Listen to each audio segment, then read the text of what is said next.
마태복음 25장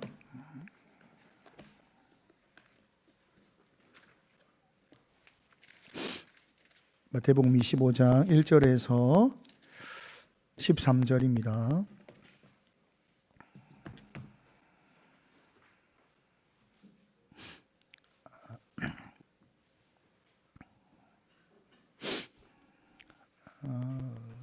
교독하겠습니다.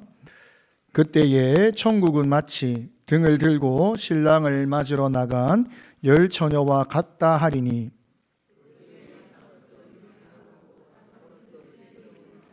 미련한 자들은 등을 가지되 기름을 가지지 아니하고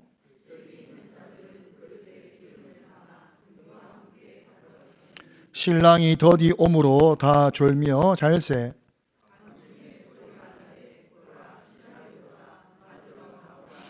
이에 그 처녀들이 다 일어나 등을 준비할세.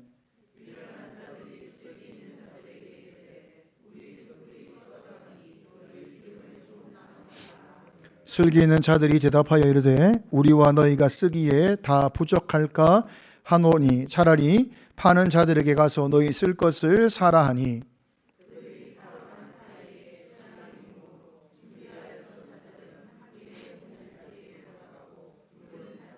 그 후에 남은 처녀들이 와서 이르되 주여 주여 우리에게 열어 주소서.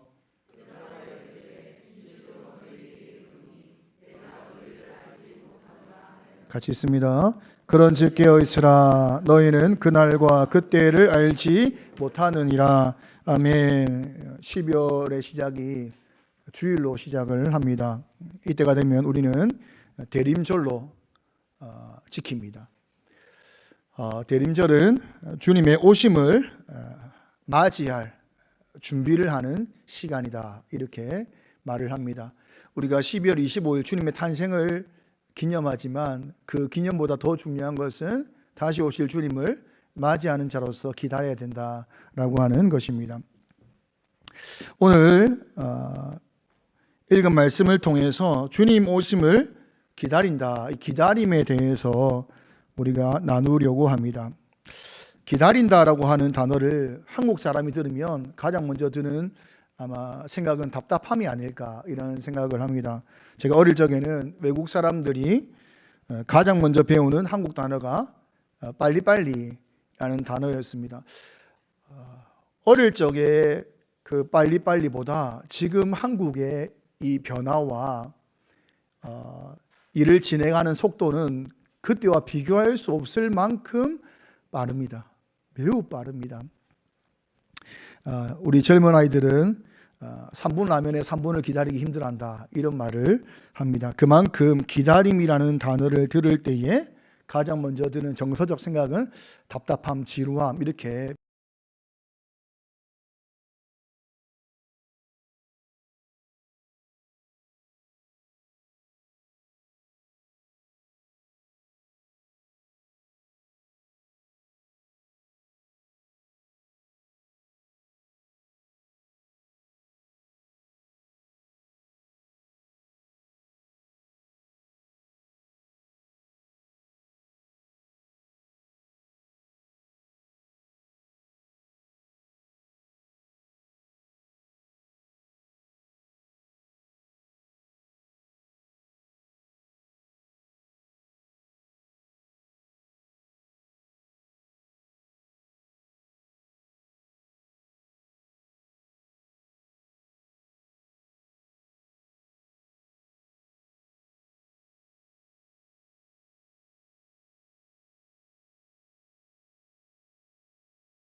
라고 말하면 기다림이란 준비하는 자다.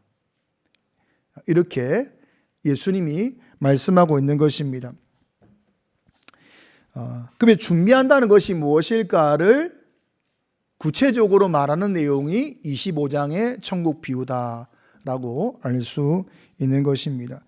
여러분, 주님이 오심을 기다린다라고 했을 때 여러분은 가장 먼저 떠올려야 할 단어는 준비된 자, 준비되는 자라는 것을 가장 먼저 생각을 해야 되는 것입니다. 이 말을 생각할 때에 우리가 주님의 오심을 기다린다는 것은 막연하게 아무것도 하지 않은 상태, 수동적 기다림이 아니다는 것이죠. 준비를 한다는 것은 이 기다림의 시간 동안 능동적이고 적극적인 무엇을 하고 있다는 것을 의미하는 것입니다. 아무것도 하지 않는 게으르고 나태하고 수동적인 시간이 아닙니다. 그냥 오기만을 바라는 것이 아닙니다. 능동적이고 적극적인 무엇을 하고 있는 준비된 상태를 말하는 것입니다. 본문에 보니까 25장 1절과 2절을 제가 다시 읽겠습니다. 그때의 천국은 마치 등을 들고 신랑을 맞으러 나간 10처녀와 같다 하리니 그 중에 5은 미련하고 5은 슬기 있는 자라. 준비된 자의 비유를 말씀하시면서 10처녀 비유를 말씀하시는데 무엇을 준비하는가에 따라서 준비된 자는 지혜 있는 자와 같고 준비되지 않은 자는 미련한 자와 같다라고 이야기합니다. 둘 다 10처녀 두 부류 다 등은 준비를 하였는데 5명의 한 부류는 등은 준비하였으나 기름을 준비하지 않은 미련한 자이고 지혜 있는 자는 등과 함께 기름을 준비한 사람이다 라고 이야기합니다. 당시에는 신랑을 맞이하기 위한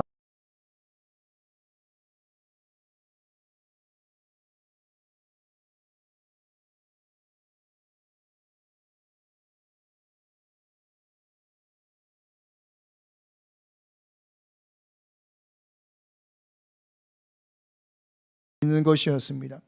여러분, 신랑을 맞이하기 위해서 기름을 준비하고 등을 준비해서 빛을 비춘다라는 것을 예수님은 마태복음을 통해서 이렇게 말씀하십니다. 마태복음 5장 14절에서 16절입니다. 함께 읽겠습니다. 너희는 세상의 빛이라 산 위에 있는 동네가 숨겨지지 못할 것이요 사람이 등불을 켜서 말 아래에 두지 아니하고 등경 위에 두나니 이러므로 집안 모든 사람에게 비치느니라. 이같이 너희 빛이 사람 앞에 비치게 하여 그들로 너희 착한 행실을 보고 하늘에 계신 너희 아버지께 영광을 돌리게 하라. 신랑을 맞이하는 신부의 등을 예수님께서는 마태복음을 통하여서 너희는 빛이다 라는 것을 통하여서 말씀하십니다.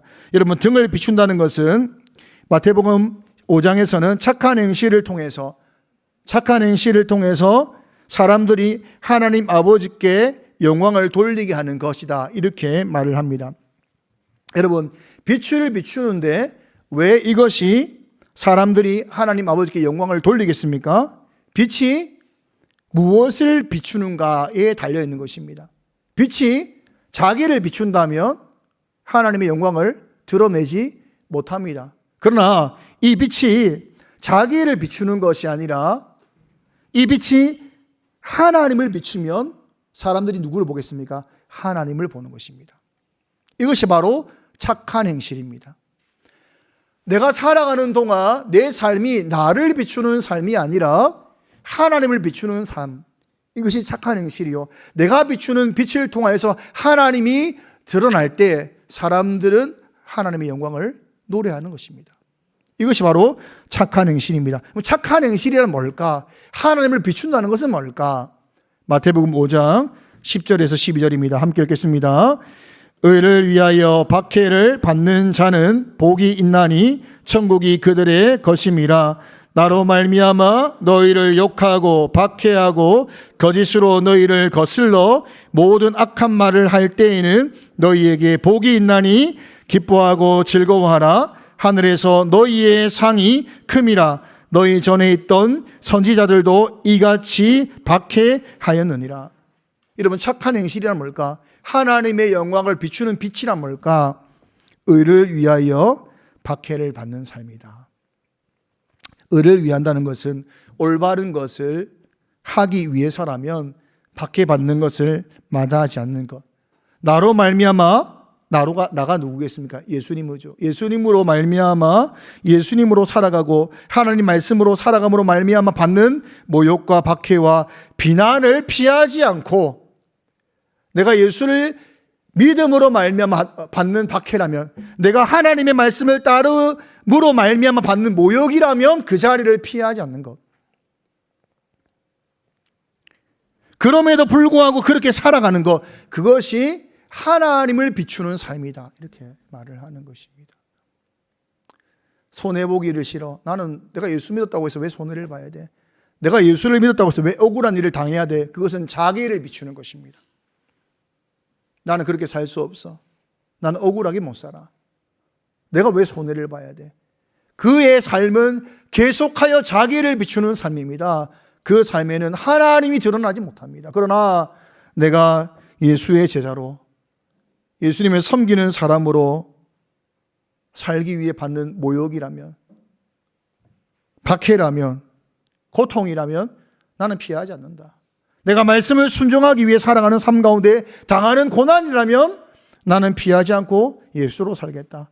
말씀으로 살겠다. 올바른 것을 택하여 살겠다라고 하는 자의 삶은 마땅히 박해를 받고 마땅히 모욕을 당할 수 있으나 그는 하나님의 영광을 비추는 삶입니다. 누구는 그 사람을 손가락질하겠죠. 역시 예수 믿는 사람은 약해. 역시 예수 믿는 사람은 억울한 일 당해. 누구는 손가락질하겠지만 누구는 그 사람을 통하여 하나님의 영광을 보고 돌아오는 것입니다. 로마에 수많은 압제가 있을 때에 성도는 다 고난과 박해와 순교를 당하였으나 그 모습이 하나님의 영광을 비추어서 로마를 기독교의 나라가 되게 한 것입니다. 칼과 창으로 한 것이 아닙니다. 그들이 보여준 것은 내가 예수로 살겠다. 내가 말씀을 따라 살겠다. 나는 모욕과 박해를 받아도 피하지 않겠다라고 하는 그의 삶이 영광을 비추는 삶이었다라는 것입니다. 여러분, 다른 것으로 빛을 비추지 않습니다. 다른 빛은 다 나를 위해 비추는 것입니다. 그러나 마땅히 받는 박해가 하나님의 영광을 비추는 빛이 된다라고 말을 하고 있는 것입니다. 구약의 성막을 통하여서 우리가 이것을 잘 그림으로 이해할 수 있습니다. 그림을 보시면 이게 성소이지요. 우리가 성막을 보게 되면 뜰이 있고, 뜰을 지나게 되면 번제단과 물두멍을 지나게 되면 이제 성막에 이제 모형이 등장을 하는데, 아주 굵은 휘장이 있고 휘장을 걷으면 그 안에 성소가 등장을 합니다. 성소에 또 굵은 휘장이 있고 그 안에 지성소가 있지요. 그 성소 안에는 왼쪽에 보게 되면 금 등잔대가 있고, 그리고 오른쪽에 보게 되면 떡상이 있고, 그리고 지성소 앞에는 분향단이 있습니다. 지금 환하게 지금 비춰져 있지만 이 굵은 휘장과 성막의 막은 매우 두터워서 조금도 빛이 들어오지 않습니다. 완전한 어둠입니다. 완전한 어둠. 근데 이 완전한 어둠에 빛이 비침으로 인하여서 이 안에 있는 기구들이 드러나게 되는 것입니다. 그럼 이 빛을 비추는 것이 뭐냐면 등잔대다, 이렇게 말을 하는 것입니다. 등잔대의 빛이 비추지 않는다면 이 안에 무엇이 있는지 도저히 확인할 길이 없습니다. 칠흑 같은 완전히 빛이 차단된 어둠입니다. 등잔대가 뭐냐? 등잔대의 빛이 무엇이냐? 민수기 8장 2절입니다. 함께 읽겠습니다. 아론에게 말하여 이르라, 등불을 켤 때에는 7 등잔을 등잔대 앞으로 비추게 할지니라 하시매. 등잔대의 기능이 뭐냐면 전체를 비추는 것이 아니라 1차적 기능은 뭐냐면 앞을 향해 비추게 하라. 앞이 중요하다는 것입니다. 그럼 여러분, 아까 그림을 다시 보시면 등잔대 앞에 무엇이 있습니까? 떡상이 있다는 거예요. 이 등잔대의 빛은 떡상을 비추기 위해 존재하는 것입니다. 이 떡상이 뭐냐? 요한복음 6장 48절에서 51절입니다. 합독하겠습니다. 내가 곧 생명의 떡이니라. 너희 조상들은 광야에서 만나를 먹었어도 죽었거니와 이는 하늘에서 내려오는 떡이니 사람으로 하여금 먹고 죽지 아니하게 하는 것이니라. 나는 하늘에서 내려온 살아있는 떡이니 사람이 이 떡을 먹으면 영생하리라. 내가 줄 떡은 곧 세상의 생명을 위한 내 살이니라 하시니라. 이 떡상의 떡은 예수님을 상징하는 것입니다. 성막의 기구를 통하여서, 이 등잔대를 통하여서 우리가 무엇을 알 수 있는가 하면 이 빛이 비춰지지 않으면 예수 그리스도를 보여줄 방법은 없습니다. 또한 안에 있는 성도의 분향단을 통한 성도의 아름다운 기도, 그리고 1년에 한 번 대속절이 될 때마다 거쳐지는 휘장을 통하여 나타나는 지성소 하나님의 영광은 빛이 없이는 드러나지 않는 것입니다. 이 빛으로 말미암아 예수 그리스도의 그리스도 되심이 나타나는 것이고 하나님의 영광이 비춰지게 되는 것입니다. 이것이 뭐냐? 오늘 우리가 읽었던 마태복음을 통하여서 성도의 착한 행실이다. 성도의 착한 행실이 아니고서는 예수가 그리스도이심과 하나님의 영광을 비출 수 있는 것은 없습니다. 칠흑 같은 어둠입니다. 우리가 세상을 향하여서 세상을 어둠이라고 할 때 그 어둠은 빛 한 점 없는 완벽한 빛이 차단된 어둠입니다. 이 어둠 안에서는 무엇을 분간하거나 무엇을 찾거나 그 안에 구원 되신 예수님을 발견하거나 불가능합니다. 빛이 있어야만 예수 그리스도를 알 수 있고 빛이 있어야만 하나님의 영광을 보게 되는 것입니다. 이 빛이 바로 성도의 착한 행실이다. 그러므로 여러분, 기다림이란 준비된 자의 삶인데 어떤 자세로 기다려야 되는가? 첫 번째로 이 기다림은 적극적 기다림이 되어야 됩니다. 적극적 기다림. 주님의 재림이 되어서 아무도 모르지 오직 하나님의 결정 안에 있습니다. 그때와 시기를 아무도 알지 못합니다. 우리가 아는 것은 반드시 온다는 것, 이것 하나를 우리가 알고 있는 것입니다. 그러다 보면 이 기다림은 지루할 수 있습니다. 언제 올지 모르니까. 나태해질 수 있습니다. 게을러질 수 있습니다. 무관심할 수 있습니다. 계속하여 수동적 기다림이 될 수 있습니다. 그러나 이 기다림은 반드시 이루어질 기다림이요, 아무것도 하지 않고서는 기다림이 성립되지 않는 기다림입니다. 적극적으로 빛을 비춰야 되는 기다림입니다. 그렇게 말할 수 있는 것입니다. 살아오면서 부모로 살다 보니까 이 기다림의 의미를 생각하게 되는 것 같습니다. 여러분, 부모로 살다 보니까 기다렸다 라고 할 때 이 기다림에 있어서 가장 기대가 되고 가장 기다려지는 기다림이 무엇이었습니까? 자녀의 탄생입니다. 아이가 낳아지는 것.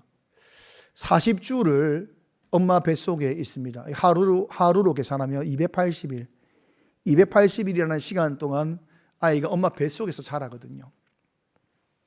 근데 이 위대한 탄생, 생명의 탄생은 위대하지 않습니까? 이 위대한 탄생을 하는 동안 부모는 수동적으로 기다릴 수는 없습니다. 할 일이 많다는 거예요.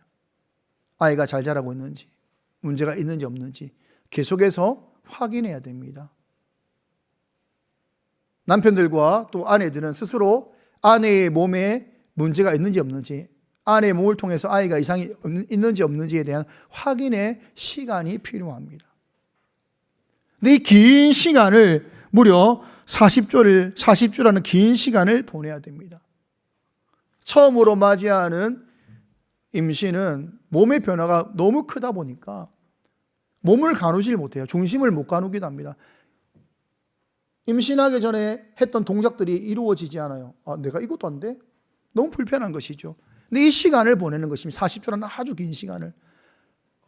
생애 처음으로 보지 못한 숫자의 몸무게를 보고 놀랍기도 하고 여러 가지 일을 경험하지 않습니까? 근데 이 어려움의 40주를 보내면서 나가 너무 힘드니까 아이가 20주 만에 태어났으면 좋겠어, 30주 만에 태어났으면 좋겠어 라고 말하는 부모는 단 한 사람도 없습니다. 왜요? 40주가 지나야 아이는 온전한 몸으로, 성숙된 몸으로, 아이의 몸으로 나올 수 있기 때문입니다. 조금도 빨리 나오기를 바라지 않습니다. 다 그 몸의 기능을 다 갖추어서 나오기를 바라지요. 아무리 힘들어도. 이 위대한 탄생을 위해서 부모는 그 수고를 마땅히 여기는 것입니다. 이 기다림은, 이 40주의 기다림은 수동적이거나 나태하거나 게으른 기다림이 아닙니다. 준비하는 기다림입니다. 아이를 맞이할 준비. 아이가 온전한 몸으로 나올 수 있도록 준비하는 준비. 이것이 바로 기다림의 의미라는 것입니다. 하나의 생명의 탄생을 위해서도 여러분 부모는 이 기다림의 시간 동안 매우 능동적이고 매우 적극적인 참여를 합니다. 물고 노사야 되고 할 것이 너무 많죠. 이 엄청난 참여를 하는 것입니다. 여러분, 예수님이 다시 오실 그날 준비된 자세, 불을 밝혀야 한다는 것입니다. 불을 밝혀야 됩니다. 생명의 탄생을 위해서 부모가 40주 아이를, 이 위대한 탄생을 위해서 40주 몸에 지니며 수많은 준비, 적극적인 준비를 하듯이 다른 사람의 생명을 부르는 이 귀한 생명의 위대한 탄생을 위해서 주님 오시는 그날까지 우리의 기다림은 막연한 기다림이 되어서는 안 됩니다. 수동적이거나 게으르거나 나태한 기다림이 되어서는 안 됩니다. 능동적으로 복음을 위해 빛을 비추는 삶을 살아야 됩니다. 왜요? 예수 그리스도의 그리스도 되심과 하나님의 영광은 우리가 빛을 비추지 않고서는 드러나지 않기 때문입니다. 드러나지 않기 때문입니다. 그러므로 성도는 착한 행실을 통하여서 빛을 계속하여 비추는 삶을 살아야 되는 것입니다. 그러면 이 빛은 성도의 착한 행실이다라고 한다면 이 빛이 꺼지지 않도록 계속하여서 타도록 하는 기름은 무엇일까? 기름은 성경에서 성령님을 의미한다라고 이야기합니다. 등잔의 빛이 꺼지지 않고 계속해서 비추기 위해서는 성령님의 은혜와 능력이 우리에게 있어야만 가능한 것입니다. 미련한 처녀들은 등은 준비되었으나 기름을 준비하지 않았다라고 말합니다. 사실 등을 준비해도 기름이 준비되지 않으면 무엇을 할 수 없습니까? 빛을 비출 수가 없습니다. 비추지 못합니다.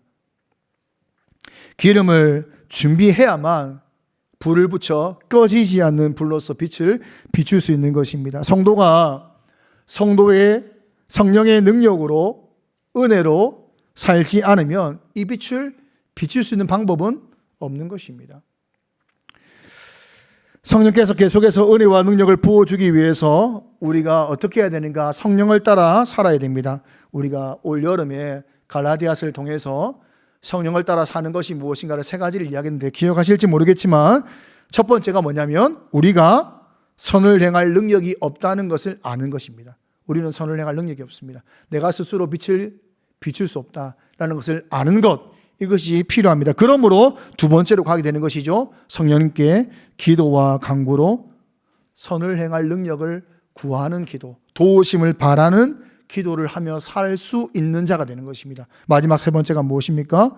성령의 충만함을 위해서 죄에서 떠나기를 힘쓰는 삶을 살아야 한다는 것입니다. 여러분, 선을 행할 능력이 없다. 그러므로 성령님의 도우심을 구하는 삶을 살아야 한다. 그리고 나는 성령을 따라 살기 위해서 죄에서 떠나는 삶을 살아야 한다라고 하는 것이 계속하여서 우리에게 성령의 은혜와 능력을 부어주시는 방법이 되는 것입니다.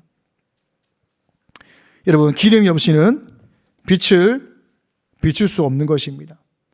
기름이 없어서 빛을 비출 수 없다는 것은 곧 그 등잔은 세상과 동화되어서 어둠 안에 갇혀 있다는 것을 의미하는 것입니다. 그러므로 성도라 할지라도 계속하여서 기름이 공급되지 않으면 세상과 곧 동화되는 것입니다.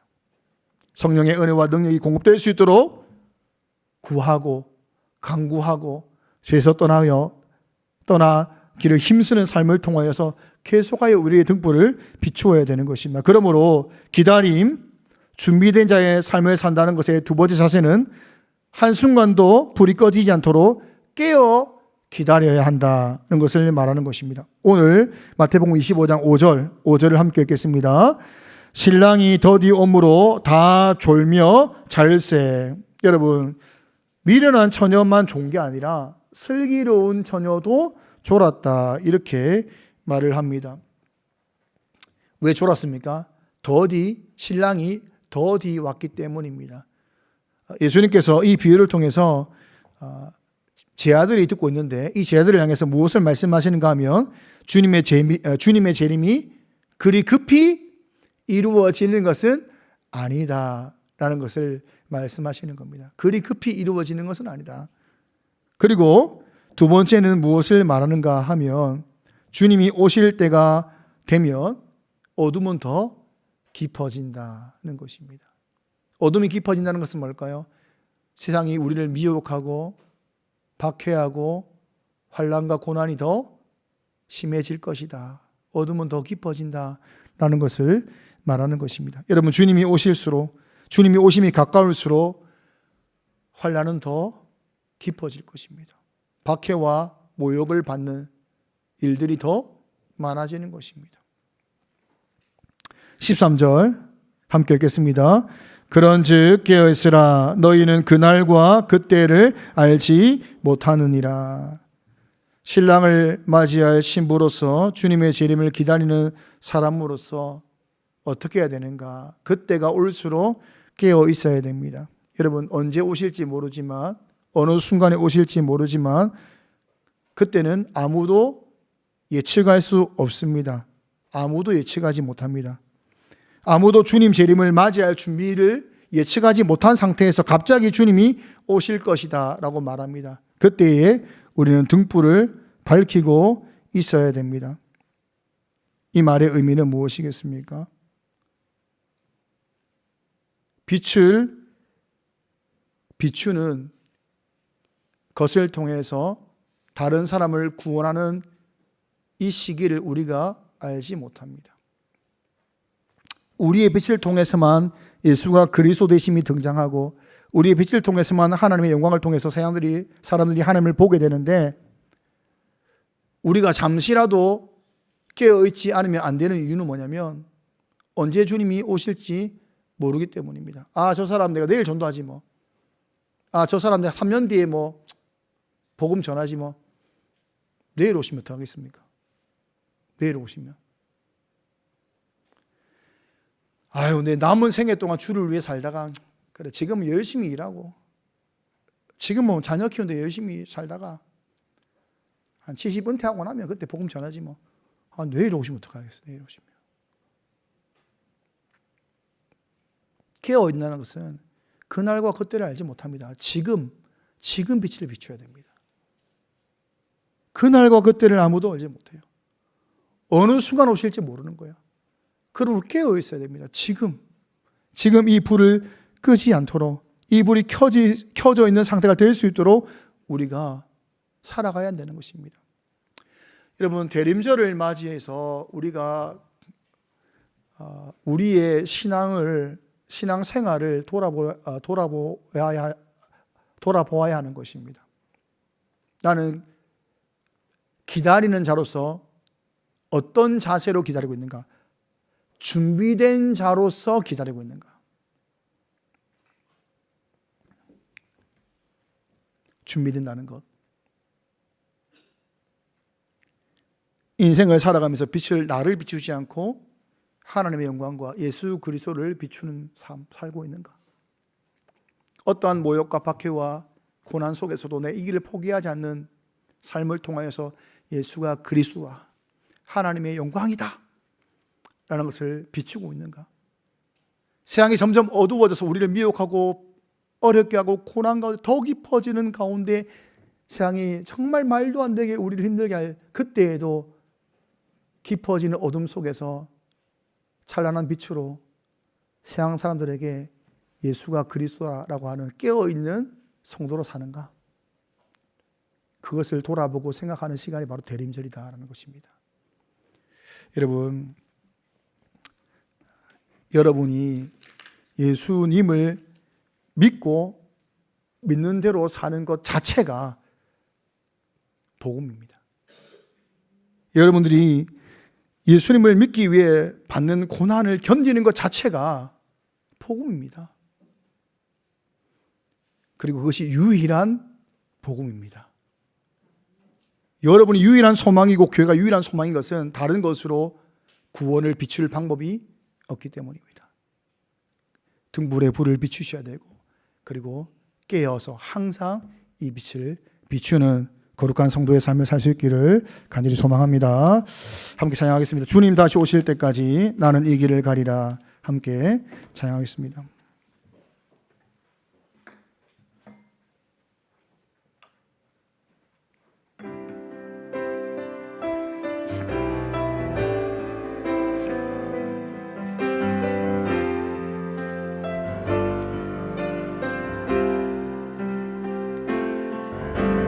주님 다시 오실 때까지 나는 이 길을 가리라. 좁은 문 좁은 길 나의 십자가 지고 나의 가는 이 길 끝에서 나는 주님을 보리라. 영광의 내 주님 나를 맞아주시리. 주님 다시 오실 때까지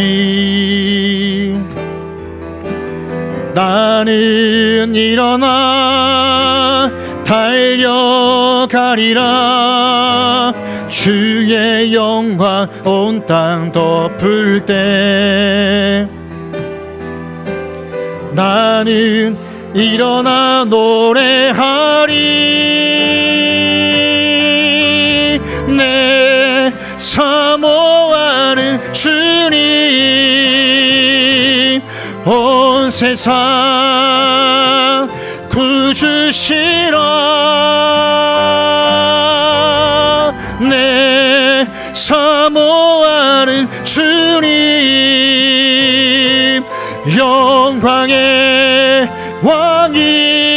왕이시라. 주님 다시 오실 때까지 주님 다시 오실 때까지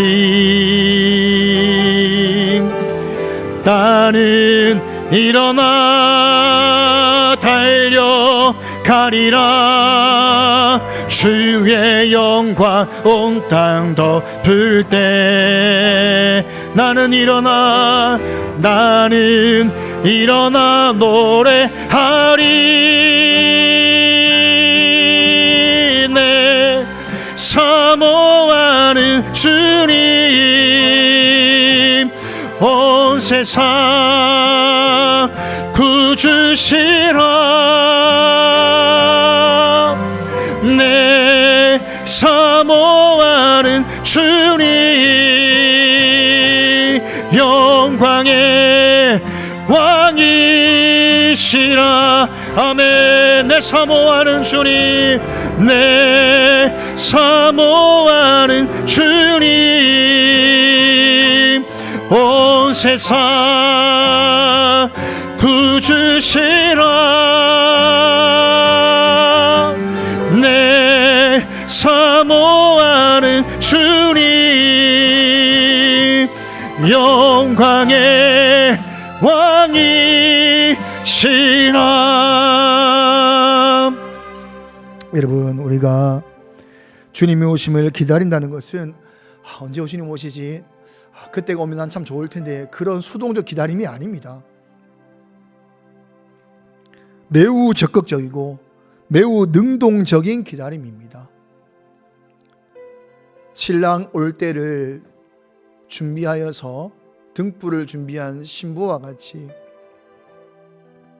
우리는 계속해서 이 땅에 빛을 비추는 삶을 살아야 됩니다. 막연하게 하루하루를 살 수 없는 인생이다. 언제 나의 삶을 통하여서 어떤 사람이 예수를 보고 아버지를 보고 구원의 자리에 나올지 모르기 때문에 나의 어느 순간의 고백과 나의 어느 순간의 행실과 나의 어느 순간의 모습이 누군가에게는 하나님을 만나게 하는, 예수 그리스도를 보게 하는 그때가 될 것을 우리가 기억하며 매우 능동적이고 매우 적극적인 착한 행실을 따라 사는 삶을 살아야 되는 것입니다. 한순간도 놓치지 않는 깨어있는 신앙으로 살아가야 되는 것입니다. 이 시간 기도할 때 주님 다시 오실 그날까지 나는 일어나 달려가리라, 나는 그 길을 맞이하리라, 십자가를 지고 가리라, 좁은 길 좁은 문을 따라 가리라, 그래서 이 길 끝에 계신 주님의 영광을 내가 보리라, 이런 마음을 가지고 살기를 소망하면서 주님, 주의 이름을 위하여서, 아버지의 영광을 위하여서 바른 길을 좁은 길을 좁은 문을 따라 사는 삶, 모욕과 박해와 고난의 삶을 마다하지 않고 살아감으로 말미암아 나의 삶이 예수를 그리스도로 아버지의 영광됨을 나타내는 삶이 되게 해주사 많은 사람을 구원받게 하는 일에 쓰임받는 인생 될 수 있도록 인도해 달라고 이 시간 함께 기도하겠습니다.